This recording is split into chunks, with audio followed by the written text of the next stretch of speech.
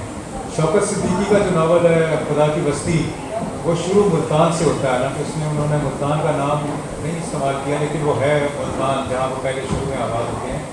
بعد میں وہاں سے ملتان سے بھاگ کے تو پھر کراچی آتے ہیں. پھر کراچی کے فٹ پاتھ پہ رہتے ہیں, اس کے دو مرکزی کردار ہیں. تو خدا کی بستی کا نصف سے زیادہ حصہ ملتان کے اس علاقے میں جہاں پر مہاجرین آ کر آباد ہوئے تھے. لیکن شوکت صدیقی کی ایک کتاب بڑی اہم ہے جس کا ذکر نہیں کیا جاتا کراچی کے حوالے سے خاص طور پر, وہ ہے ان کے افسانوں کا مجموعہ راتوں کا شہر. وہ بہت کراچی کا ایک نمائندہ کراچی کی رہتل کا اس میں ایکسپیرینس ملتا ہے. اس کے بعد ہم یہ دیکھتے ہیں کہ کراچی کے ساتھ یہ مسئلہ رہا ہے کہ جیسے لاہور کو لکھا گیا ہے, جیسے دلی کو لکھنؤ کو لکھا گیا ہے, ویسے کراچی کو نہیں لکھا گیا. تو کراچی کو لائف کا ایکسپیرینس بنانے کا سلسلہ یا اس کو فکشن کا پارٹ بنانے کا سلسلہ یہ میرا خیال ہے کہ اس صدی میں شروع ہوا ہے. محمد امین الدین نے اپنا ناول لکھا کراچی والے, اس میں یہ ایکسپیرینس ہے. پھر انور سن رائے کے ناول ہے, اس میں بھی ہے. لیکن جو ایک چیز مغربی فکشن میں ملتی ہے خاص طور پہ, اس شہر کو ایک کردار کے طور پر پیش کیا جائے, جیسے ڈکنس کے ناولوں میں ملتا ہے, جیسے اورحان پامک کے نام پر کے ناولوں میں ملتا ہے. اورحان پامک نے بڑی شاندار کتاب استنبول لکھی, بلکہ مجھے سب سے زیادہ اس کی کتاب جو پسند ہے وہ استنبول ہے. یا پیٹر ایکرائڈ نے لنڈن کے بارے میں لکھا ہے, کچھ موٹی اس کی کتاب ہے. تو جو رہتل کے ایکسپیرینس ہیں وہ بڑے اہم ہوتے ہیں, اور شہر بطور کردار بڑا اہم ہوتا ہے. تو ابھی جو اردو کی فکشن نگار لکھ رہے ہیں تو وہ اپنے جو بہت سے چھوٹے بھی شہر ہیں, جیسے ڈھاڈر ہے بلوچستان کا ایک چھوٹا سا قصبہ ہے, اس کی رہتل کے ایکسپیرینس پہ ہے ناول. یا اٹک کے ایکسپیرینس پہ, اٹک کے دیہی علاقوں پر وہ خالد طور کا ناول ہے. یا جو گلیات کا علاقہ ہے اس پہ اختر رضا سلیم نیلی بہار ہے بالکل, تو ان پر ہے. لیکن کراچی پہ ایسے نہیں ہے, اس کی ابتدا اس صدی میں ہوئی ہے. اقبال خورشید نے جو ناول لکھے ہیں. اب کراچی کا جو ایکسپیرینس رہا ہے, پولیٹیکل جو معاملات رہے ہیں 25-30 سال میں, وہ بڑے طاقتور تھے. تو شاید اس سے ڈرتے رہے کہ اردو کے اندر اس کی ڈپکشن ویسے ہوئی نہیں. تھوڑی بہت میں نے اس کی کوشش کی, لیکن اقبال خورشید کے ہاں وہ بطور موضوع آیا ہے. لیکن میں نے وہ 3 انگریزی ناول ایسے ہیں جن میں وہ کراچی کا وہ ایکسپیرینس بڑا واضح ہو کر آتا تھا, اور میں بھی کرتا ہوں کہ وہ اردو کے ناولوں میں ہونا چاہیے تھا. ایک تو بلال تنویر کا ناول ہے, اس میں ہاں وہ بہت شاندار اس کے اندر کراچی کی ڈپکشن اور کراچی کا بہت کردار نظر آتا ہے. پھر ہارون خالد کا جو ناول ہے اس میں وہ بھی بہت ہی شاندار ہے. وہ اتنا اچھا ہے, مطلب بہت میں نے پڑھا, اس میں بھی کراچی کا اور اس میں کراچی کے وہ علاقے نظر آتے ہیں جن سے آپ واقف ہیں اور جن کو آپ دیکھ چکے ہیں, جن سے آپ ریلیٹ کر سکتے ہیں. پھر یہ عمر شاہد حامد کا ناول ہے. لیکن یہ جو پہلے 2 ناول میں نے بتائے اس طرح کا اردو میں نہیں ہے. لیکن کراچی کا ایکسپیرینس اب جو میں بتا رہا ہوں اسی نئی صدی میں وہ فکشن سے زیادہ نان فکشن میں کراچی کی رہتل کے ایکسپیرینس کو لکھا جا رہا ہے. بہت سی کتابیں سامنے آ چکی ہیں. وہ لوگ جنہوں نے 60s 70s 80s میں کراچی میں اپنا بچپن یا لڑکپن گزارا, انہوں نے کتابیں لکھی ہیں. رمضان بلوچ صاحب یہاں بیٹھے ہیں, انہوں نے دیاری میں بڑی شاندار کتاب لکھی ہے. تو یہ وہ کتابیں ہیں جن کی مدد سے میرا خیال ہے کہ آئندہ آنے والے برسوں میں فکشن بھی لکھا جا سکتا ہے, اس سے مدد حاصل کر کے فکشن لکھا جا سکتا ہے. دیکھیے 2 کتابوں کی میں یاد دہانی کرا دوں, ایک خواجہ اجمیر نبی اور ایک آصف کی چاکی واڑہ میں مثال محمد خالد اختر صاحب کا ناول. اور جو آصف کی 2 کتابیں شارٹ سٹوریز کی کراچی سے متعلق اردو میں, وہ بھی کتابیں, ان کی ایک نثری نظم کی کتاب بھی آئی لیکن اس کو خاص گفتگو نہیں ہوئی, مگر دو ان کی فہمیدہ ریاض کا کراچی, زاہدہ حنا کی بھی کچھ تحریریں. لیکن یہ آپ کی بات ٹھیک ہے کہ اس طرح کا ناول جس میں شہر ایک کردار کے طور پر ہو وہ نہیں. شاعری پہ ذرا سی گفتگو کریں گے, کراچی سے متعلق جو شاعری اردو میں ہوئی. والد صاحب ویسے شوکت چاکی واڑے میں مثال کے علاوہ ان کا ایک اور ناولٹ ہے, وہ صدر کے لوکیت پر ہے, وہ مسکراتا ہوا بدھ, بہت زیادہ لوگوں کو یاد نہیں ہے, وہ بڑی شاندار ناولٹ ہے, 70 سطح کا, وہ بڑا شاندار ہے. ایسا کراچی کا جو شاعری کا ہے, شاعری میں کراچی کی رحتل کا ایکسپیرینس وہ اتنا وہ ایسے ہی موت کے کنویں میں ہے. اچھا, وہ جو ایکسپیرینس ہے کراچی کی رحتل کا, وہ اگر حارث بھائی نے پوچھا کہ شاعری میں کیسے ہے, تو وہ مجھے غزل میں بھی ویسا نظر نہیں آتا. آزاد نظر میں بھی جلندری صاحب نے ایک غزل لکھی تھی, کراچی ایک کھڑا ہے جو سمندر کے کنارے اپنے نام میں کھڑا ہے, اس طرح کی. لیکن نثری نظم میں سب سے زیادہ وہ آیا کراچی کا ایکسپیرینس, اور نثری نظم میں بھی سب سے زیادہ ذیشان ساحل کے یہاں آیا میرا خیال میں. لیکن نثری نظم کے تمام شاعروں میں آپ کو وہ نظر آئے گا, ظاہر سید کے یہاں, تنویر احمد کے یہاں, عاصرہ عباس کے یہاں, باقی جو نوجوان شاعر ہیں ان کے یہاں. تو انہوں نے کراچی کی رحتل کو اون کیا ہے, ایکسپیرینس کیا ہے, اور وہ رحتل کا وہ تجربہ جو ہمیں غزل میں بالکل نظر نہیں آتا یا نظر نہیں آ سکتا تھا, وہ ان نثری نظموں میں, نثری شاعری میں ہمیں نظر آیا. میں عطیہ آپ کی طرف آتا ہوں. دیکھیے سندھی ادب کا مرکز اگر کہا جائے تو وہ حیدرآباد ہے مرکز کے طور پر, لیکن ظاہر ہے کہ کراچی سندھ کا حصہ ہے اور سندھ کا دارالحکومت ہے, اور ایک بڑی تعداد میں یہاں سندھی کے ادیب آباد ہیں, عمر جلیل سے لے کے آپ تک. تو کراچی میں اور شیخ ایاز کے بھی آخری برس یہیں گزرے اسی شہر. تو اردو میں جو کراچی سے متعلق ادب ہے اس کے بارے میں کاشف نے بات کی. سندھی میں جو کراچی سے متعلق ادب ہے اس کی کیا صورت حال رہی ہے؟ اصل میں یہ کہا جاتا ہے کہ یہاں لوگ سمجھتے ہیں کہ سندھی جو ہیں, جو اب یہاں پر جو ہمارے ہم ایسا لوگ ہیں وہ سمجھتے ہیں کہ اب حالیہ دور میں سندھی دیہاتوں سے آ کر کراچی میں خامخواہ آ گئے, خامخواہ یہاں رہنے لگے.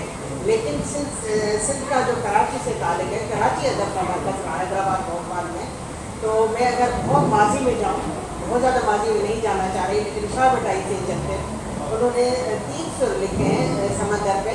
تو 2 سر کے بارے میں دعویٰ نہیں کر سکتی, انہوں نے پتہ نہیں سمندر کو کہاں سے دیکھا ہو سکتا ہے ٹھٹا سے دیکھا ہو سکتا ہے کہیں اور سے. لیکن سر دھاتو جو ہے وہ یقیناً یہاں سے تعلق رکھتا ہے, اور اس میں پوری دیہات کی زندگی ہوئی ہے, اتنا پتہ ہے. اور اس کے بعد جو ہے سندھ میں, اور دوسری غلط فہمی یہ ہوتی ہے کہ سندھی جو ہے وہ سارے یا تو بھاری ہوتے ہیں یا وڈیرے ہوتے ہیں. لیکن کراچی کا ادب اس بات کی گواہ ہے کہ ایک پڑھا لکھا اور ایک مہذب جو سندھی تھا وہ یہاں رہتا تھا پارٹیشن سے پہلے بھی. اور علی احمد راجدی, جی ایم سید, ان کی بایوگرافیز میں اس کا بہت زیادہ ذکر ہے. اور اس کے علاوہ پھر اس کے بعد ہم آتے ہیں ونیرت کے دور میں, اس وقت بھی یہاں پر لکھا گیا. اچھا, امر جلیل ہے اس کے بعد جو ایک بہت کھل کے کراچی کے حوالے سے آیا. تو امر جلیل ایک بہت دانشور ادیب ہے, لیکن ان کی کہانیوں میں تمام لوگ جو ہیں, اس میں بلوچی بھی ہے, مکرانی بھی ہے, اس میں لوور کلاس ہے, اس میں لوور مڈل کلاس ہے, اس میں اپر کلاس ہے, اس میں بارنس جو ہے اسٹریٹ کا گنڈا بھی ہے, سعید منزل بھی ہے, وہ سندھی جو ہے وہ ایک گیٹ کیپر بھی ہے, وہ ایک بہت بڑا امیر بندہ بھی ہے, بیوروکریٹ بھی ہے. تو اس طرح سے کراچی کا ادب کے ساتھ ان لوگوں کا واسطہ رہا ہے. اس کے بعد پھر ہم آتے ہیں اگر 80 کے دہائی پر, جب خاص طور پر MQM اور کا زور ہوتا ہے اور ایک پورا کلچر بدل جاتا ہے, اس وقت ہمارے پاس کراچی جو ہے ایک خوبصورتی اور اس طرح سے نہیں. شیخ ایاز کا بھی کراچی کے دن اور رات میں آ گیا تھا, اس میں یہ آ گیا کہ ایک پرتشدد شہر جس میں ہم گھر سے باہر نکلتے ہیں تو خود کو محفوظ نہیں سمجھتے, اور یہ تمام فلم شاعری میں وہ ہماری پوری سیاست جو ہے وہ اس میں آئی اور ایک بیزاری آئی.